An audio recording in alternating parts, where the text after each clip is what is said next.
రాష్ట్రంలో భూముల ధరలు భారీగా పెరగబోతున్నాయి. ఈ నెల 18న ప్రారంభమైన భూములు, ఆస్తుల రిజిస్ట్రేషన్ విలువల సవరణ కసరత్తు తుది దశకొచ్చింది. ఆగస్టు 1 నుంచి కొత్త రిజిస్ట్రేషన్ రేట్లు అమల్లోకొస్తాయని సమాచారం. రాష్ట్రంలోని భూములు, ఆస్తుల రిజిస్ట్రేషన్ విలువను సవరించే ప్రక్రియలో భాగంగా వ్యవసాయ భూముల విలువలను 3 కేటగిరీలుగా నిర్ధారించారు.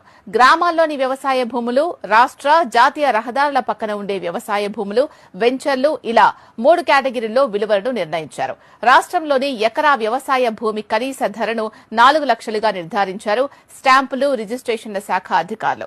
ఏజెన్సీలు మినహా మిగతా ప్రాంతాల్లోనూ ఎకరాకు 4 లక్షల ధరే ఉండనుంది. హైవేల పక్కన ఉండే భూమి ధర 40 లక్షల నుండి 50 లక్షల వరకు పెంచుతున్నారు. వెంచర్లు వేసేందుకు సిద్ధంగా ఉంటే ఎకరా కోటి వరకు ఉండనుంది. నివాస స్థలాల్లో స్క్వేర్ యార్డుకు 1000 రూపాయలు, అపార్ట్మెంట్లో స్క్వేర్ ఫీట్ కు 1700 రూపాయలుగా నిర్ణయించారు. ఏజెన్సీ ప్రాంతాల్లో చదరపు